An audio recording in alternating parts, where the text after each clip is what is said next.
അപ്പോൾ ഗൈസ് 2025 കാനഡയിൽ വന്നിട്ട് കാര്യമുണ്ടെന്ന് പറയാനാണ് ഞങ്ങൾ ഈ വീഡിയോ ആയിട്ട് വരുന്നത്. This is me Riyan and ബാക്ക്ഗ്രൗണ്ടിൽ ഷാമിലാണ് ക്യാമറ ആയിട്ടുള്ളത്. അപ്പോൾ ഞങ്ങൾ രണ്ടുപേരും എന്താണ് കാനഡയിലെ അവസ്ഥ, കാനഡയിൽ വന്നിട്ട് കാര്യമുണ്ടോ, ഇവിടുത്തെ ഇമിഗ്രേഷൻ എങ്ങനെ പോകുന്നു, അതുപോലെ തന്നെ ഇവിടെ വരാൻ എന്തൊക്കെ നിങ്ങൾ ചെയ്യേണ്ട കാര്യങ്ങളൊക്കെയാണ് ഞങ്ങൾ ഈ വീഡിയോയിൽ എക്സ്പ്ലെയിൻ ചെയ്യാൻ പോകുന്നത്. അപ്പോൾ വീഡിയോയിലോട്ട് കിടക്കാം. 2.5 വർഷത്തിന് ശേഷം ഞങ്ങളിവിടെ എന്തൊക്കെ ചെയ്തു എന്നാണ് ഞാൻ ഈ വീഡിയോയിൽ പറയുന്നത്. ചെയ്തു.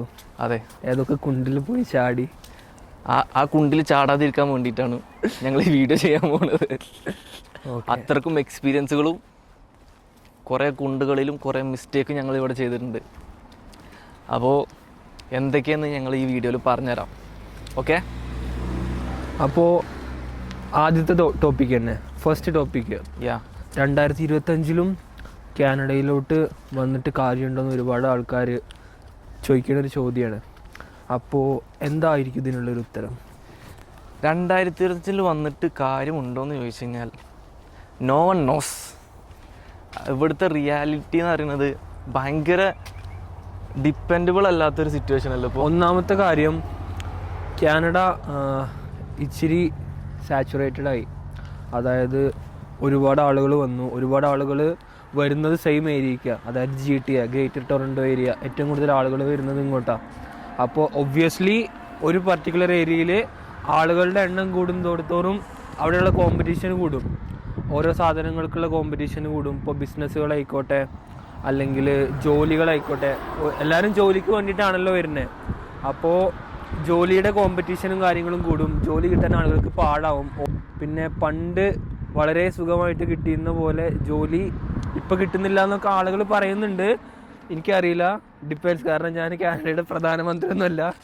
എനിക്ക് എന്തായാലും ജോലിയുണ്ട്, ഈ ക്യാമറ പിടിക്കുന്നവനും ജോലിയുണ്ട്, പിന്നെ ഞങ്ങൾക്ക് അറിയണ ഓൾമോസ്റ്റ് എല്ലാവർക്കും ജോലിയുണ്ട്. ഇമിഗ്രേഷൻ കാര്യങ്ങളൊക്കെ ടൈറ്റാക്കിയിട്ടുണ്ട്. അതുകൊണ്ട് തന്നെ ഇവിടെ ഉള്ളവർക്ക് തന്നെ എന്താണ് ഇവിടുത്തെ സിറ്റുവേഷൻസ് കാര്യങ്ങളൊക്കെ അറിയാൻ ഭയങ്കര പാടാണ്. കാരണം ഓരോ ആഴ്ചയിലും ഓരോ ദിവസങ്ങളിലാണ് ഈ ഇമിഗ്രേഷൻ കാര്യങ്ങളൊക്കെ അപ്ഡേറ്റ്സ് വരുന്നത്. കഴിഞ്ഞ 2-3 വർഷമായിട്ട് ഇവരുടെ ഇമിഗ്രേഷൻ ടാർഗറ്റ്സ് ഭയങ്കര ഹൈ ആയിരുന്നല്ലോ. അപ്പോൾ ഒരുപാട് ആളുകൾ രാജ്യത്തേക്ക് വരും ചെയ്തു. പക്ഷേ ഈ ഒരു കാര്യം രാജ്യത്തിന്റെ ലേബർ ഷോർട്ടേജ് അഡ്രസ് ചെയ്തില്ല. കാരണം ഒരുപാട് ആൾക്കാർ ഈ സിസ്റ്റം മിസ്യൂസ് ചെയ്തു. സിസ്റ്റത്തിന് ഒരുപാട് ഡിസഡ്വാൻറ്റേജസ് ഉണ്ടായിരുന്നു, ലൂപ്പ് ഹോൾസ് ഉണ്ടായിരുന്നു. അതെല്ലാം ആളുകൾ മിസ്യൂസ് ചെയ്തിട്ട് കൺട്രിയുടെ ലേബർ ഷോർട്ടേജ് ഇത്രയും ആളുകൾ വന്നിട്ടും അഡ്രസ്സ് ചെയ്യാൻ പറ്റാതെ ഒരു സിസ്റ്റം, അതായത് ഇമിഗ്രേഷൻ സിസ്റ്റം ബ്രോക്കൺ ആയി എന്ന് ഒരുപാട് ആൾക്കാർ പറഞ്ഞു. അപ്പോൾ അങ്ങനെയൊക്കെ ഒരുപാട് പ്രശ്നങ്ങൾ ഉണ്ടായി. പിന്നെ അവൻ പറഞ്ഞ പോലെ ഇമിഗ്രേഷന്റെ റൂൾസ് എല്ലാ ദിവസവും മാറിക്കൊണ്ടിരിക്കുകയാണ്. ആർക്കാണ് PR കിട്ടുക, ആർക്കാണ് PR കിട്ടാണ്ടിരിക്കുക. അപ്പോൾ ഒബ്വിയസ്ലി ഞങ്ങൾ രണ്ടാളും 12th കഴിഞ്ഞിട്ട് ഡയറക്റ്റ് വന്നതാണ്. ഞങ്ങൾക്ക് ബാച്ചിലേഴ്സ് ഇല്ല. അപ്പോൾ PR കിട്ടാൻ ഇച്ചിരി പാടായിരിക്കും കമ്പാരിറ്റീവ്ലി. ബാച്ചിലേഴ്സ് കഴിഞ്ഞ് വന്നവർക്ക് തന്നെ ഭയങ്കര പാടാണ്. അപ്പോൾ 12th കഴിഞ്ഞ് വന്ന ഞങ്ങളെ കാര്യം പറയാനുണ്ടോ? 12th കഴിഞ്ഞ് വന്ന് ഇവിടെ PR കിട്ടാൻ പറ്റുമോ ഇല്ല എന്നൊക്കെ. കാരണം പ്രത്യേകിച്ച് 2025 വരികയാണെങ്കിൽ, +2 കഴിഞ്ഞ് വരികയാണെങ്കിൽ ഇവിടെ എങ്ങനെ PR കിട്ടും എന്നുള്ളതാണ് എല്ലാവർക്കും ക്വസ്റ്റ്യൻസ് ഉണ്ടാവുക. അപ്പോൾ അതിനുള്ള ഉത്തരമാണ് ഒന്നെങ്കിൽ സ്കിൽഡ് ട്രേഡ്. കാരണം STEM പോലുള്ള ഇത് കാറ്റഗറിയിൽ ഒന്നെങ്കിൽ ഒരു ജോബ് ഫോക്കസ് ചെയ്ത് ഒരു കോഴ്സ് എടുത്ത് വരിക. എസ്പെഷ്യലി നിങ്ങൾ ഒൻറ്റാരിയോയിലൊക്കെ ആണെന്നുണ്ടെങ്കിൽ ഒരു സ്കിൽഡ് ട്രേഡ് ആയിട്ടുള്ള ജോബ്, ഇപ്പോൾ പ്ലംബിങ്, കൺസ്ട്രക്ഷന്, അതുപോലെ ഇലക്ട്രീഷ്യൻ, ഇതുപോലെ ഒരുപാട് സ്കിൽ ട്രേഡ്സിന്റെ അണ്ടറിൽ വരുന്ന ഒരുപാട് ജോബ്സ് ഉണ്ട്. ഇതിൽ ഏതെങ്കിലും ഒന്ന് എടുത്തിട്ട് അതുവഴി നമുക്ക് കാറ്റഗറി ബേസ്ഡ് ഡ്രോ, PNP, ഇങ്ങനെ ഒരുപാട് ഓപ്ഷൻസ് ഉണ്ട്. പിന്നെ രണ്ടാമത്തെ ഒരു ഓപ്ഷൻ എന്ന് പറയുന്നത് ഞങ്ങളിപ്പോൾ പേഴ്സ്യൂ ചെയ്തുകൊണ്ടിരിക്കുന്ന ഒരു ഓപ്ഷൻ, അതായത് ഫ്രഞ്ച് പഠിക്കുക. ഫ്രഞ്ച് പഠിക്കുന്നത് ഈസി ആണോ എന്ന് ചോദിച്ചാൽ ഈസി അല്ല, ഇച്ചിരി പാടുള്ള കാര്യമാണ്. ഞങ്ങളിപ്പോൾ 1 മാസമായി ഫ്രഞ്ച് പഠിക്കാൻ തുടങ്ങിയിട്ട്. അപ്പോൾ ഹോപ്പ്ഫുള്ളി അടുത്ത 1.5 വർഷത്തിനുള്ളിൽ 1 year 1.5 years ആണ് അതിന്റെ ടൈം ലൈൻ വരുന്നത്. അപ്പൊ നോക്കാം, ഞങ്ങൾ ട്രൈ ചെയ്യുന്നുണ്ട്. എന്താ കാര്യങ്ങൾ പോകുന്നൊക്കെ കാര്യങ്ങൾ നോക്കിയിട്ട് അറിയിക്കാം. സ്കിൽഡ് ബേസ് അല്ലാതെ ഇവിടെ വരികയാണെങ്കിൽ പിന്നെ ഹെൽത്ത് കെയർ ആണുള്ളത്. അതുപോലെ തന്നെ വേറെ പ്രൊവിൻസിലും, ഇപ്പോൾ പ്രൊവിൻസിലൊക്കെ പോകണമെങ്കിൽ ആൽബർട്ടൊക്കെ പഠിച്ചിറങ്ങുകയാണെങ്കിൽ അവർക്ക് തന്നെ ആ ഒരു ഇച്ചിരി അഡ്വാൻറ്റേജ് ഉണ്ട്. ഗ്രാജുവേറ്റ് സ്ട്രീം ഒക്കെ ഉണ്ട്. ആൽബർട്ടിലുണ്ട്, പ്രിൻസ് എഡ്വാർഡിലുണ്ട്, വേറെ ഏതൊക്കെ പ്രൊവിൻസിൽ, അങ്ങനെ. പിന്നെ അറ്റ്ലാന്റിക് പ്രൊവിൻസ് 4 എണ്ണം, അവിടെയും ഇതുപോലെ ഈസി ആണെന്ന് പറയുന്നില്ല. പക്ഷെ ഇവിടെ വെച്ച് കമ്പയർ ചെയ്യുമ്പോൾ ഒരുപാട് ഓപ്ഷൻസ് അവിടെ ഉണ്ട്. ഇവരിപ്പോ 50% ആണ് PNPന്റെ അലൊക്കേഷൻസും PR-ന്റെ കൊടുക്കുന്ന ആ ഒരു ഇതൊക്കെ ഇവർ കുറച്ചിട്ടുള്ളത്. അപ്പൊ അതുകൊണ്ട് തന്നെ കുറെ പ്രൊവിൻസിലും ഇവിടുത്തെ ഇതിലൊക്കെ PR കിട്ടാനുള്ള ചാൻസസ് ഒക്കെ വളരെ കുറഞ്ഞുകൊണ്ടിരിക്കുകയാണ്.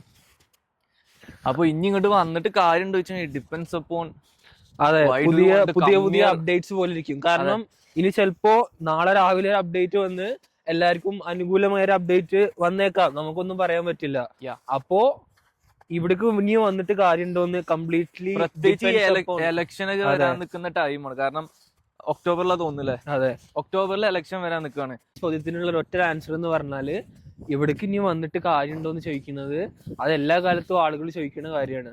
അപ്പോൾ അത് it is completely depends upon what you want.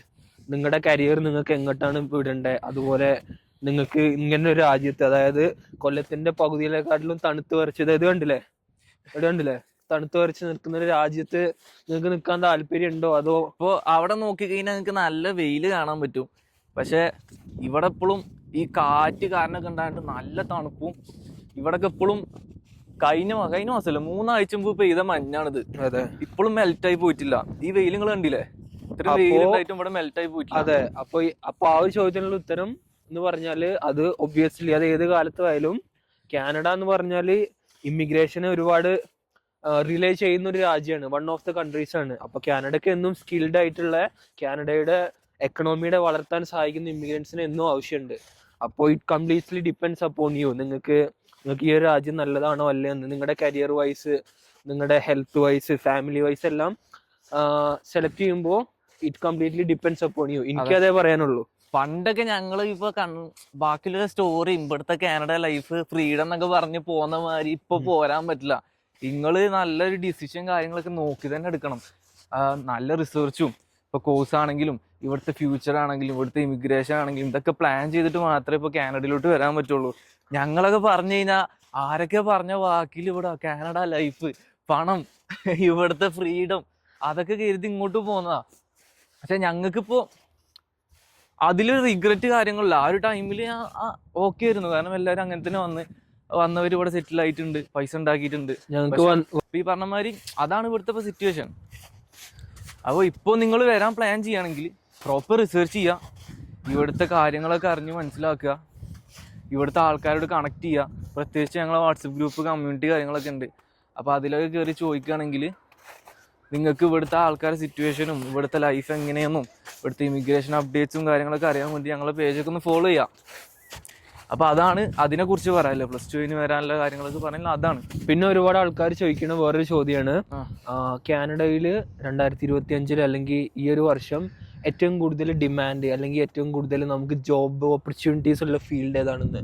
അപ്പോൾ ഞാൻ എപ്പോഴും പറയും, കാരണം ഈ ജോബ് ഓപ്പർച്യൂണിറ്റീസ് നമ്മളെപ്പോഴും ഡിസൈഡ് ചെയ്യുക നമ്മുടെ എന്താ പറയുക ലേബർ മാർക്കറ്റിൻ്റെ ഷോർട്ടേജ് അനുസരിച്ചിട്ടാണല്ലോ.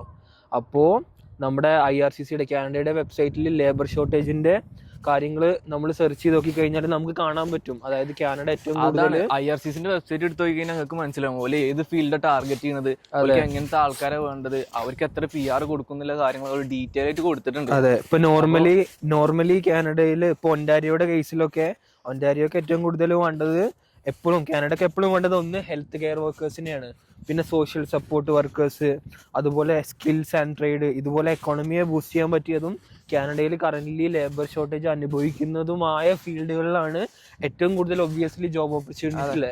അപ്പോൾ നിങ്ങൾക്ക് ഒന്റാരിയോയിൽ വരാനാ താല്പര്യം, കാരണം കൂടുതൽ ആളുകളും എല്ലാവരും വരാൻ താല്പര്യപ്പെടുന്ന ഒരു സ്ഥലമാണ് ഒന്റാരിയോയിൽ GTA ഏരിയ എന്ന് പറഞ്ഞാൽ. അപ്പോൾ ഇങ്ങോട്ടൊക്കെ വരാൻ താല്പര്യം ഉണ്ടെങ്കിൽ ഒന്നെങ്കിൽ ഹെൽത്ത് കെയർ അല്ലെങ്കിൽ സ്കിൽഡ് ജോബൊക്കെ എടുത്ത് വരാൻ നോക്കുക. അപ്പോൾ അതായിരിക്കും ഏറ്റവും. അതല്ലാതെ നിങ്ങൾക്ക് വേറെ ഏതെങ്കിലും പട്ടിക്കാട്ട് പോകാന്ന് പറയുമ്പോൾ ഇവിടുത്തെ വേറെ പ്രൊവിൻസ് പോകാൻ പറയുമ്പോൾ ആ ഒരു രീതിയിൽ തന്നെ എടുക്കാൻ പറ്റുള്ളൂ. പിന്നെയുള്ള സിറ്റികൾ പറയുമ്പോൾ ആൽബർട്ടിലുള്ള കാൽഗറി, എഡ്മണ്ടൺ, പിന്നെ BCയിലുള്ള വാങ്കൂവർ, അങ്ങനത്തെ കുറച്ച് സ്ഥലങ്ങളെ കുറച്ചുകൂടി ഒന്ന് ഡെവലപ്ഡ് ആയിട്ടുള്ളൂ. ബാക്കിയുള്ള എല്ലാം പട്ടിക്കാട് പോലെ തന്നെയാണല്ലോ ഇവിടെ. ഇവിടെ വന്നാലേ നിങ്ങൾക്ക് നല്ലൊരു കമ്മ്യൂണിറ്റിയും അതുപോലെ തന്നെ കുറേ ആളുകളും മലയാളികളും കാര്യങ്ങളൊക്കെ കൂടുതലുള്ള സ്ഥലം. കമ്പാരിറ്റീവ്ലി GTA കൂടുതൽ. ബാക്കിയുള്ള സ്ഥലങ്ങൾ കൊള്ളില്ല എന്നല്ല, പക്ഷേ അവിടുത്തെ ലൈഫ് വേറെയാണ്, അവിടുത്തെ ആളുകൾ വേറെ ആയിരിക്കും. നിങ്ങൾക്ക് പോയി കൾച്ചറലി വൈറ്റ് കൾച്ചറൊക്കെ എൻജോയ് ചെയ്യണമെങ്കിൽ പറഞ്ഞ പോലെ അങ്ങോട്ടൊക്കെ പോവുകയാണെങ്കിൽ കുറേ വൈറ്റ്സ് ആയിട്ട് ഇന്ററാക്ട് ചെയ്യാനും അതുപോലെ തന്നെ അവരുടെ കൾച്ചർ മനസ്സിലാക്കാനും, അതെ കാനഡയുടെ കൾച്ചർ എന്താണെന്ന് മനസ്സിലാക്കാനും ഒക്കെ നല്ലൊരു സ്കാർബ്രോ പോലത്തെ ഒരു സ്ഥലം പോരാ. This is Scarborough. ഇവിടെ എന്താന്ന് വെച്ച് കഴിഞ്ഞാൽ സ്കാർബ്രോയില് വൈറ്റ്സിനെ കാണാൻ ഭയങ്കര ബുദ്ധിമുട്ടായിരിക്കും. പ്രത്യേകിച്ച് കനേഡിയൻസും കാര്യങ്ങളൊക്കെ ഇവിടെ കൂടുതലും ഇമിഗ്രൻസാ. ഇമിഗ്രൻസ് മാത്രമേ ഉള്ളൂ സ്കാർബോയിലൊക്കെ. കാരണം Sri Lankans, Indians, Asians, Chinese people, Chinese ആൾക്കാർ, പിന്നെ പിന്നെ പറയുന്നത് അങ്ങനത്തെ ആൾക്കാർ മാത്രമേ ഈ ഒരു ഏരിയയിലുള്ളൂ. കനേഡിയൻ ആ ഒരു എന്താ പറയുക ബാക്ക് കൺട്രി ആ ഒരു ലൈഫൊക്കെ എൻജോയ് ചെയ്യണമെങ്കിൽ അതുപോലത്തെ സ്ഥലങ്ങളൊക്കെ പോകുന്നതാണ് ഏറ്റവും ബെറ്റർ. അവിടെ പോവുകയാണെങ്കിൽ നിങ്ങൾക്ക് PR കിട്ടും. അതുപോലെ തന്നെ നിങ്ങൾക്ക് വൈറ്റ്സിനായിട്ടുള്ളൊരു ഇന്ററാക്ഷൻ ആ ഒരു കാര്യങ്ങളിലൊക്കെ അതാ നല്ലതല്ലേ. അപ്പൊ അങ്ങനെയൊക്കെയാണ് കാനഡയിൽ 2025 വന്നുള്ള കാര്യങ്ങള്. ഓക്കെ, നിങ്ങളുടെ കയ്യിലിരിപ്പ് പോലെ ഇരിക്കും. അപ്പോൾ പ്രോപ്പറായിട്ട് റിസർച്ച് ചെയ്യുക, കാര്യങ്ങളൊക്കെ മനസ്സിലാക്കുക. അതെ, ഒരിക്കലും ഒരാൾ പറയുന്നത് കേട്ട് ഒന്നിക്ക് എടുത്ത് ചാടരുത്. അതെ, സ്വന്തം കാര്യമാണ്, സ്വന്തം കാര്യം അവനവന് മാത്രമേ ഉണ്ടാവുള്ളൂ. പ്രത്യേകിച്ച് കാനഡ പോലുള്ള രാജ്യത്ത് ഞങ്ങൾ പഠിച്ച് പലതും പറയും, നിങ്ങൾക്ക് നിങ്ങൾ മാത്രമേ ഉണ്ടാവുള്ളൂ, വേറെ ആരും കരുതി. ഇപ്പൊ ഈ ഇവൻ പറയുന്നത് ഞങ്ങൾ വരും, നിങ്ങള് പറയുന്നത് എന്താണോ, നിങ്ങൾ ചെയ്യുന്നത് എന്താണോ ഞങ്ങൾക്കൊന്നും അറിയില്ല, ഞങ്ങൾ അതിൽ എക്സ്പേർട്ടുകളല്ല. അപ്പോൾ നിങ്ങളുടെ ഫീൽഡിൽ നിങ്ങളാണ് എക്സ്പേർട്ട്. അപ്പോൾ നിങ്ങൾ അതിനനുസരിച്ച് റിസർച്ച് ചെയ്യുക. റിസർച്ച് ചെയ്യാൻ എല്ലാ റിസോഴ്സും ഇന്റർനെറ്റിലും കണക്ഷൻസും എല്ലാം അവൈലബിൾ ആണ്. അതൊന്നും അവൈലബിൾ അല്ലാത്തൊരു കൺട്രി അല്ല കാനഡ.